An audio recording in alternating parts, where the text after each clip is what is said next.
Hello, and welcome back to another Craig and Dave Unscripted, and what is now our third, I think, vlog newsletter. I don't know what you call it. View letter? Views? No, I don't know what you call it. But we committed a while ago to, we send out newsletters and to subscribers who have opted in, and we thought it'd be nice to do a video recording of the newsletter, just an update really, what we've been up to, what's coming up. So here we are again. The first thing, you might not be surprised if you're followers of us, is just to, and we're going to keep mentioning this until the conference arrival. That's not that far away now, Dave. It's our big Craig and Dave conference on the 3rd of July at Bronsgrove School. Do you just want to pop the website up there, Dave, for me? So yes, if you want to find information, we won't talk too much about this. You just go to craiganddave.org/conference. It's 40 days away, so we'll mention it again in the next monthly newsletter, but then it will be 10 days away. I know whenever anyone does an event, it's like, you must buy now, tickets are selling really well. Of course we're going to say that, aren't we? But they are selling really well. Don't leave it to the last minute. I think 75% of all the tickets have gone. This event will sell out. So we've got a wide range of guest speakers, lots of organisations, companies there, exam boards, the National Centre, Raspberry Pi, great guest speakers. I'm not sure there's much more you want to add, Dave. It's going to be a great event, and we don't want you to miss it. That's not the best news, Craig. Never mind. We're there. We're there. And we're showcasing our vision of smart revise. That's the big thing for us in the afternoon. So you need to stay for the afternoon or just turn up for the afternoon, whichever you prefer. But we're going to be outlining our grand vision for smart revise. Yeah, so there we go. We won't go on too much more about that. You can find out everything over on craiganddave.org/conference. Shaping up to be a really fantastic day and at the stunning grounds of Bronsgrove School. So well worth it. Hope we can see you there. Right, so we're going to return what we normally do now, and we're going to go through sort of like the 4 main products which we kind of promote here and we provide at Craig and Dave, and just give you some updates on what's going on. And our first one, our flagship product, which we know you guys are all loving out there, is Smart Revise. And we never sit still on this, Dave, do we? No, never. It's funny. We knew with the conference coming up, we wanted to prepare some stuff, and our developers have been busy working on some of these things that we want to reveal. But at the same time, we thought that development was going to effectively stop on the other stuff that was on the to-do list. But it hasn't. We've managed to do things in tandem, which is sort of quite remarkable, really. So yeah, things are always moving on. We've always got new things to talk about. Yeah, so that should be mentioned. We are deliberately, aren't we, kind of holding back some big things so we can launch them to the people who are at the conference first. But that doesn't mean we haven't got stuff to tell people about. It doesn't mean it's nothing to tell you about Smart Revise this month. We've still got stuff. And I feel like you've got to lead on this one, because although it's been a joint product, this has very much been sort of your child, your baby, so to speak, this one. And it's really good. I don't like praising Dave very much. Anyone who's watched this for a long time will know. I find it gritting. But it's a really, really good bit of work, Dave. Tell us what it is, because it's all finished and live now. Yeah, so we've basically updated what we call the promotional site for Smart Revise. So we're not talking about the product itself here, but the site that tells you about it and how you might want to use it. And all the time we get teachers telling us that they've purchased Smart Revise because they've heard great things about it. But now that they've got it, they don't really know what to do with it. Because we quite deliberately built it as what's called a sandbox system in the industry. The idea being that we give you a load of features, or imagine a load of toys in a sand pit, and then how you play with those toys and how you use those features is really completely up to you. So we've given a system that can ebb and flow with your school initiatives, rather than trying to shoehorn you into one particular pedagogy. That was our plan. But of course, when you do that, then teachers say, well, it does so much that I don't know what to do with it. And so what we decided to do was create something that we've called the journey. So on our new promotional website, you've now got I'm a teacher and I'm a student, because that was the other difficulty. We had different audiences for this website. So you select I'm a teacher, and it introduces you to this thing called the journey. getting the most out of Smart Advice. And we've created a 12-point plan of action that we think if you do all 12 things, then you are getting the most out of Smart Advice. Now, that's not to say that you can't still use it as a sandbox system. So you can still use the various features of Smart Advice any way you like. It's if you're not sure where to start, or you don't think you're getting the most out of it, or you want to know what is the best practice that we had that enabled us to both raise attainment and reduce our workload, well, this is what we did in our schools. These are the 12 things that we implemented, and they should be relatively easy to follow, I would hope. So we start with a retrieval practice for homework. So we changed the way that we approached homework in our schools and made it a retrieval practice exercise, in addition to a flipped classroom approach, if you're familiar with how we prepare students for lessons. But what you've now got is, for each of these 12-point plans, you've got how do I achieve this, with little video clips, and I won't embarrass myself by playing them now, but little video clips of me explaining and showing you how to achieve each of these things on the 12-point plan. So we're hoping that teachers are going to find that really, really helpful. Yeah, I think this is really good, because what this does, you know, as Dave said, it is a sandbox system. Either you're a brand new teacher and you just want some help getting most out of the system, getting going quickly without reading through pages of documentation, brilliant. This is the place to go. Go to step one, focus just on that. You may be a teacher who's returning to this product after a long time, and there's whoa, there's so many more features in here. I remember how I used to use it. You can dive into that. Or you could be a teacher who's been using this for ages, and you've got it, you know how you're using it, it's fine, but still you might dip into the plan and go, oh, what's step 11 about? Oh, an easy way to discover something new, because we know what we're all like. We use systems and we get stuck in ways and patterns of doing things. And there's nothing wrong with that. So, you know, it's there to support new, returning and experienced users as well. And as always, give us your feedback. A couple of the quick things on Smart Advice, as the exams are rapidly almost behind us now, and GCSE ones the other day, A-level ones soon, year 11s and 13s almost leaving. Thoughts are turning to next year, and we've already had customers say when are courses for next year available. So sort of the year 11s entering sixth form, who will be finishing in 2026. So we're doing work on that this weekend. So give us a few days. By the end of the bank holiday weekend, early next week, we should have all the next set of courses available for you to purchase. We know a lot of you like to spend your budget ahead of time, sort of in term 6. We're going to do that. And Dave, you've also been doing some work on the AQA courses as well for our AQA users, which I think they'll be interested to hear about. Yeah, I have. Again, this is in response to teachers contacting us by email and saying, we're currently using Smart Advice with AQA A level. You've got 13 topics in there. However, with the way the specification is structured, we'd appreciate having a further breakdown. And so we've actually done that. We've gone to an extra level now in the specification in terms of subtopics.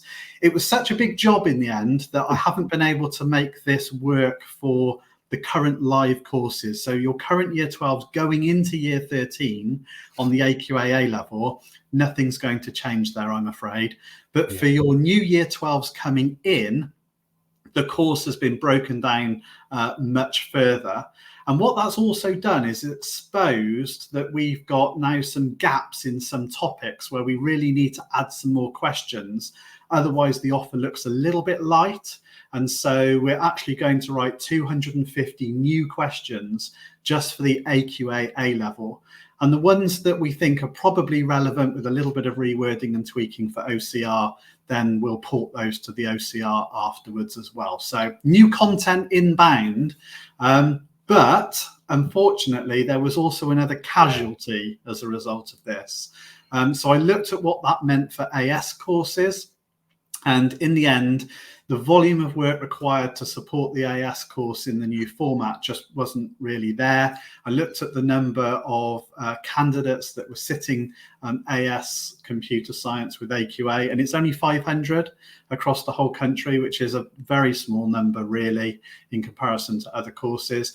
And then, of course, the number of those students that are then using Smart Advice was again a small percentage. So we just had to evaluate whether it was worth it. And we've just concluded that at the moment, unless there is a huge cry out for AQA AS 7516, we're going to discontinue that course in Smart Revise. Yeah. And we are sorry about that. The last thing we want to do is withdraw content which people are used to. But as I said, it will have to make a central business decision. What I would say, if you are out there listening and you're a teacher of AS or a student of AS,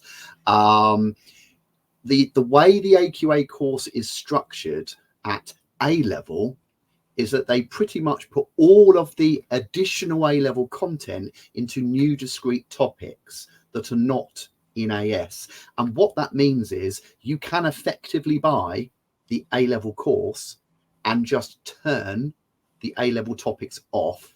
Now, what we can do quite easily if people reach out to us is we can provide a list of, as long as you use this topic filtering option, what you've got is the AS subset of the A-level course. There's no difference in price, so you're not out of pocket by having now to buy the full A-level course. So if there's something you want, reach out, we can do that for you. You can still use the product to get all that material. Right, shall we move on then to the next product, David? Anything else you wanted to add to that? No, absolutely. Yeah, let's move on. Right, the next one is, oh, sorry, I think we both clicked it. We both clicked at the same time in classic unscripted style. That's right, I control it. No, yes, yeah, next slide, please. Our YouTube channel. So obviously one of the products we put out there for free, but that doesn't mean we are short on development. And we've got a couple of things to say about that. So I want to say something about about AQA again, but start off now you've popped this on the screen. Our good old other Dave. What's he been up to since we were last here? He's not been quiet, has he? No, and another Dave is becoming more famous than Dave. Sorry, Dave. He's more interesting I really don't mind, but I've got this thing in my head that we're going to turn up to some event at some point, and the students are going to say, "You're not Dave, you're an imposter. We're looking for the real Dave." And what they mean by the real Dave is another Dave or the lesson hacker, because unfortunately we're both called Dave. But as we have been saying for the past couple of months, and we'll continue to draw your attention to this, another Dave, David Morgan, produces weekly videos for us so that there's always new content on our YouTube channel, which is absolutely fantastic. And he's picking a current affair in computer science and just covering it in a very light-hearted way in 5 minutes. And then we're adding fertile questions into the video description. So questions that you can just have class discussions with. You don't have to have watched the video in order to have those discussions using those fertile questions with your class. And where possible, we're trying to kind of link those into the specifications where there are ethics issues particularly, but also these videos impact other aspects of the specification too. So what are the latest videos, Craig? Oh, blimey, I've got 4 since last. And what have we got? We've got Are We Cyborgs Now? I love that one. I must say I've got 2 I still need to watch. Will AI replace coders? Yeah, that's a frightening one. And I think a lot of students at GCSE and A might say, yeah, well, why not? Because I'm writing half my project using AI and teachers burying their heads in their hands. All fascinating. A lot of videos on AI in the last season, but what great ones they are.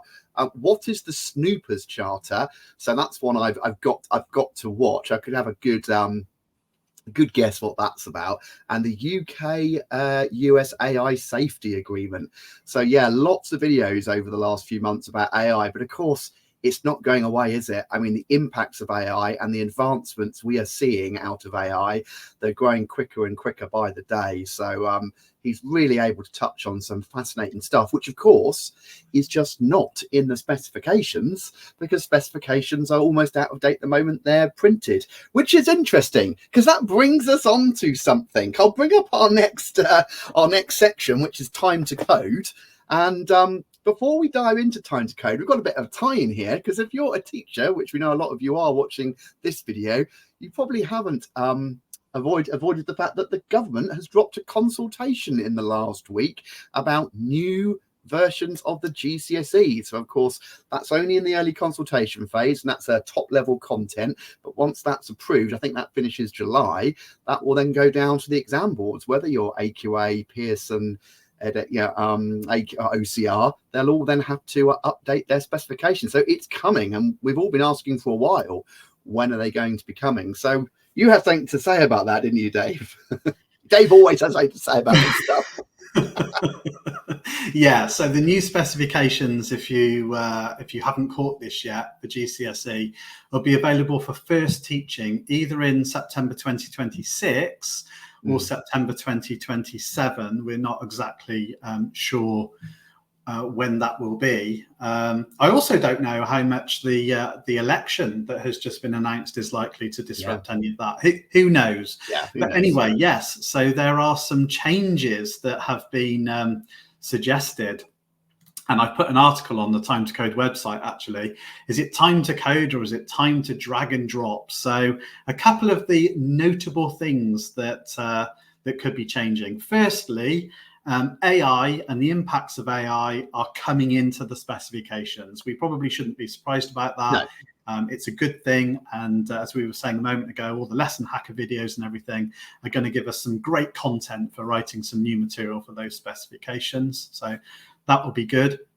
The other thing that they're proposing is taking out stuff that's less relevant today. Well, I'm not quite sure what that means. I mean, we could hazard a guess that it might be things like optical discs and stuff, but we don't know. What we do know is that they want to try and make the specifications a little less specific in certain places, so that they don't become outdated too quickly. And so it may well be that the new specifications just say things like a range of storage devices, and then we have to sort of interpret what that might mean based on current expectation and terminology, and probably expect to get some guidance from the exam boards over what it is exactly they're looking for. So it'd be interesting to see what happens in that arena. But I think the headline, I think the big thing that everyone's talking about is this idea that visual-based and block-based programming can come into GCSE, and exam boards will have the option of either doing only block-based programming, so think things like Scratch,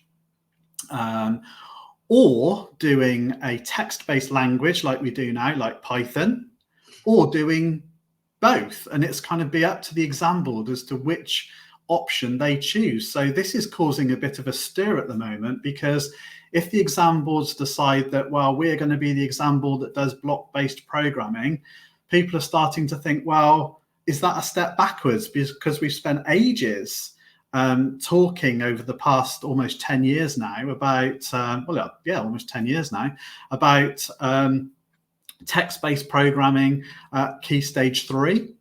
And then it being a requirement at Key Stage 4. And of course, you need it for A-level. And they're talking about this becoming a stepping stone, so that GCSE, you do some block-based programming, so that when you get to A-level, then you do your text-based programming, which might seem like a step backwards. I mean, it's the way it always used to be, Craig. I mean, when we started teaching, There was no GCSE computer science. No, absolutely. No, you're right. It's interesting as well, because your interpretation, and I've not read this article, is that they're talking about block-based programming and bringing in Scratch. Of course, there's an evolution of what people are almost starting to call fifth generation programming languages. Fourth generation being all the things we do through the IDEs of Visual Studios these days, your C#, your Visual Basic, Javas, and everything else. But the idea that now AI is becoming so good that actually the next generation of programming languages will be one where it's more important that you describe the logic, that and interfaces are already starting to be prototyped. It's like, well, programming a language now is more about laying out the logic, the structure, knowing how stuff plugs together. Let the IDE, which now effectively is harnessing AI, write the syntactically correct code for you. Who wants to bother with that? And of course, the generation down the line, that may be the way it is. And so it's interesting, because although I'm not aware of IDEs like that, I'm not surprised if they're already out there, and they won't become more popular, or if they already exist, where the IDE is more about actually dragging and dropping. And although we think of Scratch as a possibly quite kiddie's the wrong word, but quite an educational tool just meant for schools, I wouldn't be surprised if there were full-blown visual-based IDEs out there designed for professional programmers, and I'm sure it will be a way it's going. So I wonder whether they're kind of capturing that potential. Yeah, I think so. I think there's the whole AI element to it, and I wonder whether programming will become more about evaluating the quality of code and the efficiency of code and things like that, because we won't need to write simplistic algorithms if a machine can do it for us, but we might need to evaluate and test them. So I wonder whether that's going to be more of the future, and integrating different aspects of AI generated code into a bigger solution maybe. But you're right. I mean, games development tools like Unity have an entire block-based model that works with them to take a lot of the legwork out of the basic stuff. So absolutely, it's already here. And I also wonder whether this opens the door to more dynamic exam questions. Now, I don't have any insider knowledge, so people that are listening to this don't think that Dave knows the future. Not at all. I'm just speculating. But I can certainly see a situation where at the moment exams are very static. You get a piece of paper, and even if it's online, it's just a sort of question online, really. But I think where we're heading is this idea of students may be being presented with a model, and they can push and pull buttons and levers, and they can see the impact of pushing those buttons on the model. So, for example, you might have a model of a car, and when you open the door, a little light appears on the dashboard. And maybe the light doesn't appear when you open the passenger door. And the question for the student is to fix the model so that the light appears on the dashboard when either of the doors is open. And so they have to drag and drop little code blocks into the existing model to make that action happen. I can certainly see that being part of the future.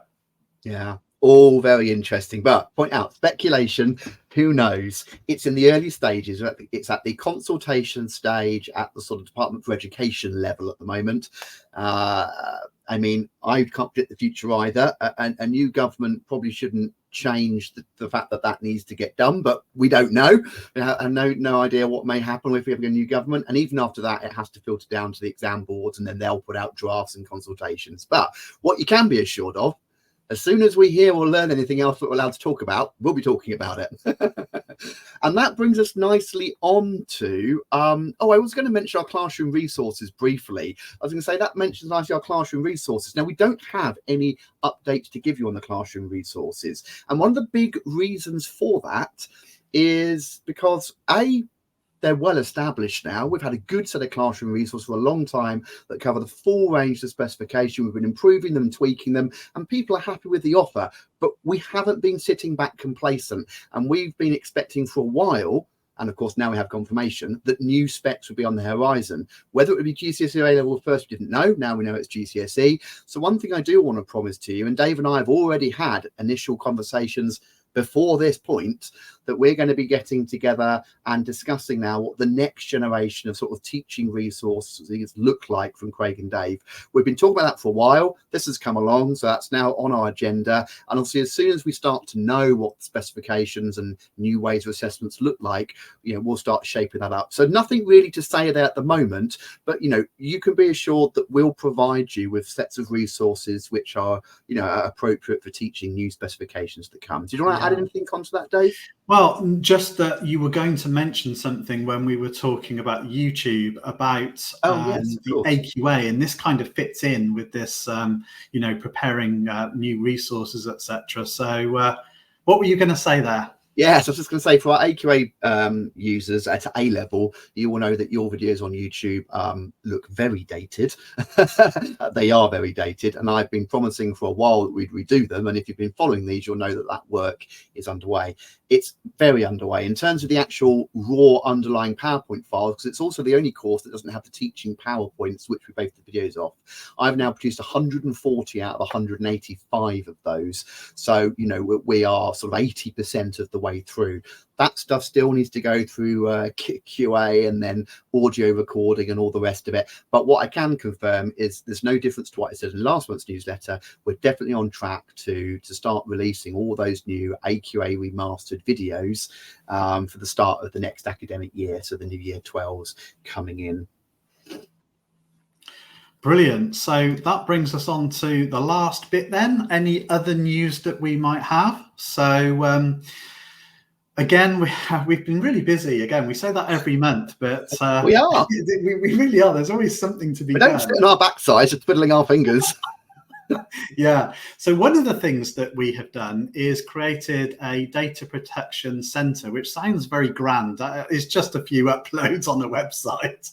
But what we've done, and I think it's right to tell you, is that we have sought the professional consultancy from a company called Firebird, who specialize in helping organizations like ours to make sure they're compliant with data protection and other things. And as a result of that, we've just tidied things up a little bit. There's no material change. You know, we've been compliant, we're always compliant, but there have been some nips and tucks here to make sure that all our documents are aligned. One of the big changes is that instead of having a different privacy notice and a different set of terms and conditions for each of our products, that could have been a little bit confusing for people. So what we've done under Firebird's recommendation is just brought those all under one umbrella. So we now have one privacy notice that covers anything to do with Craig and Dave. And you can see all those documents in our Data Protection Centre. How do you get to the Data Protection Centre? Well, on all our relevant websites, in the footer, there is a link to privacy, and that's going to take you off to here. So that's that. Don't know if you've got anything to say about that, Craig.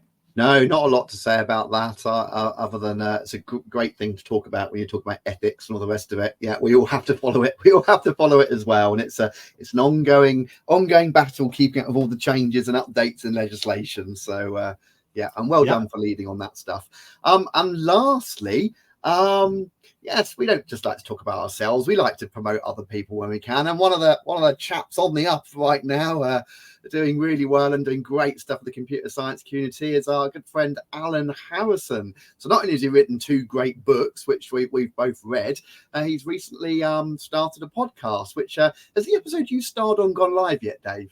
Oh yes, Craig. What you mean you haven't listened to it? Shame on you. I don't know. I don't know what to think about that. I haven't listened to the latest 2 of my own Dave Morgan lesson hacker videos. I've got to get up to speed. I've got my head buried in AQA material. Yeah, that one's gone live. That's old now. There's another episode now which just happens to be with David Morgan, as luck would have it. Oh, is it? That wasn't engineered that way. That was literally by chance. But yeah, I love these episodes. I mean, Alan is a friend of ours, and you know, full disclosure, he is going to be helping us to backfill those 250 AQA questions I was talking about earlier, because he's a top class teacher.